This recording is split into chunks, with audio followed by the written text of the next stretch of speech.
Hi guys, Samsung Galaxy S25 के बारे में बात करूंगा आज आप लोगों से। और हाँ भाई, मैं आप लोग के सारे कमेंट्स पढ़ रहा हूँ। आप लोग को बेसिकली ये पूछना है कि S24 के मुकाबले S25 के अंदर क्या क्या चेंजेस है। देखो, एक तो ऑब्वियस चेंजेस होते हैं कि स्पेसिफिकेशंस में थोड़ा बहुत डिफरेंस आया है, वो तो मैं बताऊंगा।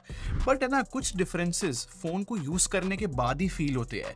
तो मैंने S25 भी यूज कर लिया और S24 तो यूज करा ही हुआ ऑलरेडी। तो आज मैं आपको रियल लाइफ डिफरेंसेस भी बताने वाला हूँ, जिससे आपको एग्जैक्टली आइडिया लग जाएगा कि आपको S24 खरीदना चाहिए और पैसे बचाने चाहिए, या फिर आपको S25 जो कि लेटेस्ट फोन है इसी पे इन्वेस्ट करना चाहिए। स्टार्ट करने से पहले, मेरा नाम है संचित, चैनल का नाम है टेक बार। मैं आप लोग का टेक खरीद एक्सपीरियंस बेटर करना चाहता हूं तो सब्सक्राइब पे क्लिक कर लो, साथ में बेल आइकन जरूर प्रेस कर लेना। डिजाइन से स्टार्ट करते हैं। अगर मुझे S25 के डिजाइन को एक्सप्लेन करना हो तो देखो, सिंपल सी बात है, मैं S24 और S25 को स्टैक भी करता हूं ना तो बहुत आइडेंटिकल, मतलब सेम ही डिजाइन लैंग्वेज लगती है। S24 की तरह S25 भी जो है छोटे फोन्स की कैटेगरी में आता है, तो लाइक एक हाथ से यूज करना काफी इजी रहता है, कंफर्टेबल रहता है। खैर, S25 का जो वेट है वो 5 ग्राम कम हुआ है S24 के मुकाबले। बहुत मामूली डिफरेंस है ऑनेस्टली। बाकी दोनों फोन के कैमरास की तरफ देखो। अब जो S25 है, इसके कैमरे के अराउंड रिंग्स आ गई है। मेरे हिसाब से कैमरा रिंग्स जो है फोन को थोड़ा गुड लुकिंग बना रही है। बाकी सैमसंग ने यार IP69 रेटिंग S25 सीरीज में यूज नहीं करी है। IP68 रेटिंग ही मिलती है S25 को भी और S24 को भी। बेसिकली ड्यूरेबिलिटी सेम है S24 की तरह, क्योंकि S25 के भी फ्रंट और बैक दोनों में गोरिल्ला ग्लास विक्टस 2 ही यूज करा है। बाकी जो डिजाइन की बेसिक चीज है, जैसे कि फिंगरप्रिंट स्कैनर, वो पहले भी अल्ट्रासोनिक था, अभी भी है, अच्छा काम करता है। बाकी यार मैं विश कर रहा था कि सैमसंग अपने हैप्टिक्स को इंप्रूव करे, क्योंकि वन प्लस, पिक्सल सब ने हैप्टिक्स इंप्रूव कर लिए है।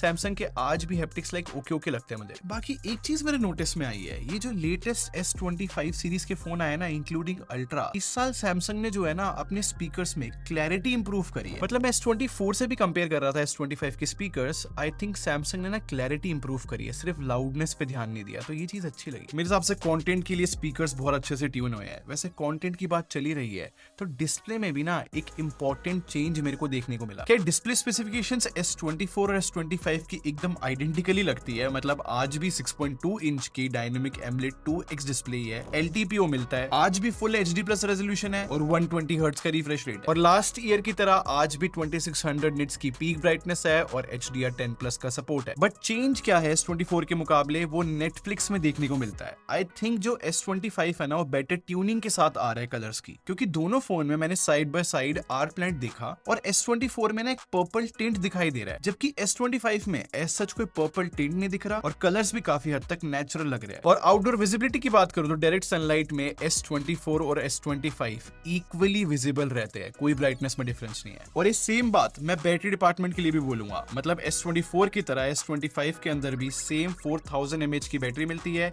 और सेम 25 वॉट की चार्जिंग। इनफैक्ट वायरलेस चार्जिंग भी लास्ट ईयर की तरह 15 वॉट पर ही है। पिछले बहुत टाइम से सैमसंग को इन चीजों पे पास इसलिए मिल जाता है क्योंकि कॉम्पैक्ट फोन जो है बहुत लिमिटेड है मार्केट में, और ऐसा बोला जाता है कॉम्पैक्ट फोन जल्दी हीट कर जाते हैं। तो लाइक 25 वॉट पे अटके रहना, आई विश थोड़ी सी और बढ़े भाई चार्जिंग की स्पीड। बट मैंने हमेशा देखा है यार, ऑन पेपर स्पेक्स है ना, रियल लाइफ चीजें नहीं बता पाती। बट मैं एज्यूम करके एक चीज बता सकता हूँ कि S25 के अंदर बेटर प्रोसेसर यूज करा है S24 के मुकाबले। मतलब जो S25 का स्नैपड्रैगन 8 एलीट प्रोसेसर है वो ज्यादा एफिशिएंट है, तो काफी चांसेस है कि रियल लाइफ में S25 का बैटरी बैकअप S24 से बेटर ही निकले। खैर, S25 की मेरी रियल लाइफ टेस्टिंग स्टार्ट हो चुकी है, मुझे थोड़ा टाइम दो, मैं आपको एग्जैक्ट स्क्रीन ऑन टाइम बताऊंगा कुछ दिनों में। और परफॉर्मेंस के बारे में बताऊं तो देखो, ये जो S25 है इसमें हमें स्नैपड्रैगन 8 एलीट फॉर गैलेक्सी मिलता है। अच्छी बात यह है कि इस बार सैमसंग ने 8GB रैम का ऑप्शन ही नहीं दिया है, सारी की सारी सीरीज को 12GB रैम ही मिली है। और स्टोरेज की बात करूं तो मेरे पास 512GB वाला वेरिएंट है और UFS 4 स्टोरेज है, अच्छी बात है।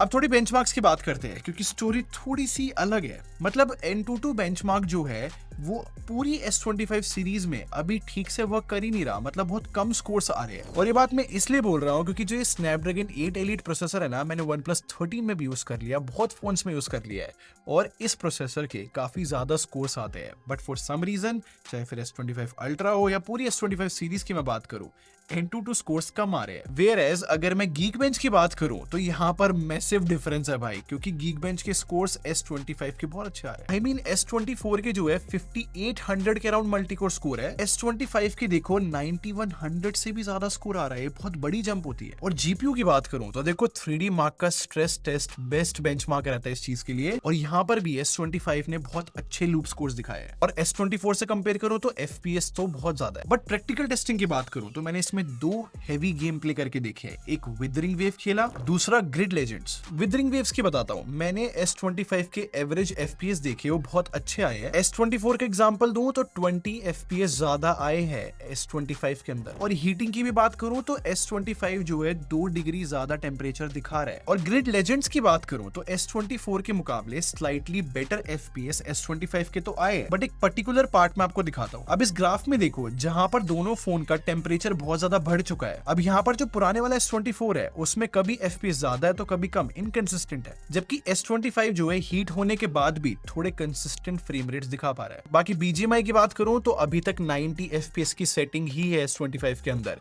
जस्ट मैं होप कर रहा हूं कि फ्यूचर में अपडेट आएगा और 120 FPS की सेटिंग मिलेगी, क्योंकि प्रोसेसर केपेबल है। क्योंकि S24 के अंदर BGMI में 120 FPS की सेटिंग अवेलेबल है, तो ऐसा हो नहीं सकता कि लेटेस्ट मॉडल में अवेलेबल ना हो। और फॉर सम रीजन जो S25 सीरीज है इसके अंदर जो गेम्स भी है वो धीरे धीरे ऑप्टिमाइज हो रहे हैं। जो ग्रिड लेजेंड्स मैंने आप लोग को एग्जांपल दिखाया है, ये गेम कुछ दिन पहले इन फोन्स में चल ही नहीं रहा था, अभी अपडेट आया है तब जाके चली ये चीजें। बट स्टिल ओवरऑल देखा जाए तो जो S25 में स्नैपड्रैगन 8 Elite मिलता है ना, नो डाउट ये एक अच्छी जंप है परफॉर्मेंस की। एक छोटे फोन के हिसाब से जज करूं तो S25 काफी पावरफुल बोला जाएगा S24 के मुकाबले। बाकी सॉफ्टवेयर की बात करूं तो एक चीज तो क्लियर है कि जो One UI 7 है ना, नो डाउट फैंटास्टिक UI बन चुकी है। खैर यहाँ पर S24 से कंपेयर नहीं करेंगे क्योंकि S24 को भी One UI 7 मिलेगी। और सॉफ्टवेयर अपडेट की बात करो तो S24 और S25 दोनों में सैमसंग ने प्रॉमिस यही करा है कि 7 साल के लिए सॉफ्टवेयर अपडेट मिलेंगे। अब इंटरेस्टिंग बात ये है, क्योंकि S25 सीरीज जो है Android 15 पे ही लॉन्च हुई है,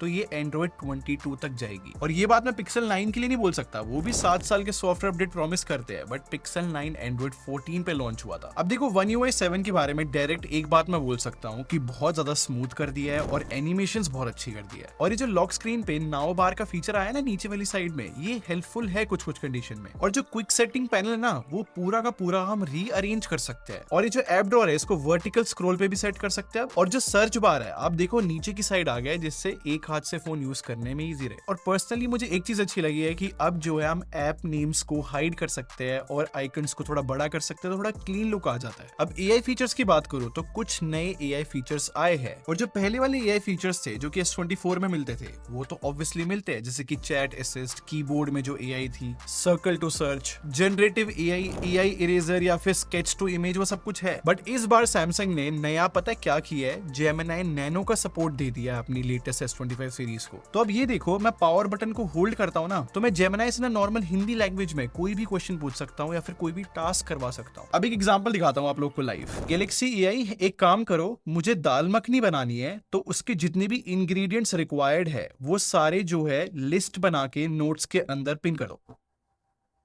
मैंने आपके लिए एक नोट बनाया, तो प्रॉपर इसने लिस्ट क्रिएट कर दिया। तो आप समझ रहे हो काफी हेल्पफुल रहता है। एंड नो डाउट ये पावरफुल टूल बोला जाएगा, मतलब क्योंकि ये अब फोटोज भी एनालाइज कर सकता है। ऐसे एग्जांपल सोचो कि आप जो फॉरेन घूमने गए हो और आप किसी रेस्टोरेंट में बैठे हो और मेन्यू जो है दूसरी लैंग्वेज में लिखा हुआ है, तो आप जेमिनी से पूछ सकते हो कि आप वेजिटेरियन हो, इनमें से मैं क्या चीज खा सकता हूँ, तो ये खुद से सारी चीजें एनालाइज कर सकता है। इनफैक्ट सैमसंग ने जो है सेटिंग्स ऐप के अंदर AI सर्च डाल दिया है, तो अगर मैं लिखूंगा ना कि मुझे फोंट छोटे लग रहे हैं, तो वो फोंट साइज इंक्रीज करने वाली सेटिंग दिखा देगा। बाकी और भी फीचर्स आए हैं, बट उनको लॉन्ग टर्म मुझे टेस्ट करना पड़ेगा, तब पता लगेगा कि वो सच में हेल्पफुल है कि नहीं। अब कैमरे की बात करते हैं। देखो S24 और S25 का जो कैमरा सेटअप हो एग्जैक्टली सेम है, 50+12+10 मेगापिक्सल। मुझे लगा था कि कोई भी एज सच कैमरे में डिफरेंस नहीं देखने को मिलेगा, बट मैं आपको साइड बाय साइड फोटोज दिखाता हूँ।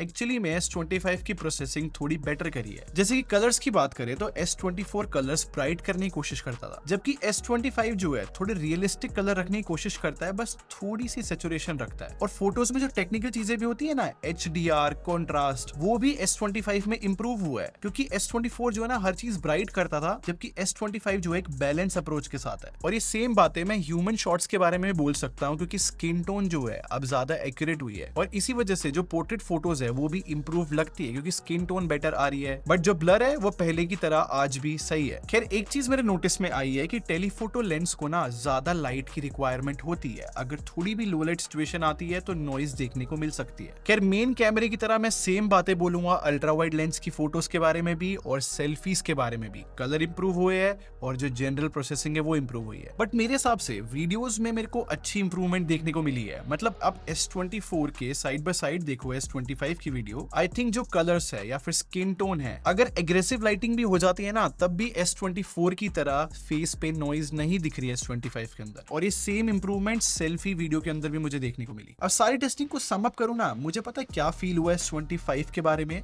कि जो पुराने वाले S24 के अंदर जितनी भी छोटी मोटी कमियां थी वो काफी हद तक फिक्स कर दी है इस लेटेस्ट S25 में। आई मीन जो परफॉर्मेंस और एफिशिएंसी है वो इंप्रूव करी है, इनफैक्ट डिस्प्ले के कलर्स इंप्रूव करे हैं, कैमरा की प्रोसेसिंग इंप्रूव करी है, तो ये सारी चीजें इंप्रूव फील हो रही है S25 में। तो अब फिर से जो वीडियो की स्टार्टिंग में क्वेश्चन पुट अप किया था कि S24 खरीद के पैसे बचाने चाहिए या फिर लेटेस्ट S25 खरीदना चाहिए, इसको मैं डायरेक्टली आंसर करूं तो आई थिंक परफॉर्मेंस और कैमरा एक मेजर इंप्रूवमेंट बोली जाती है किसी भी फोन के लिए।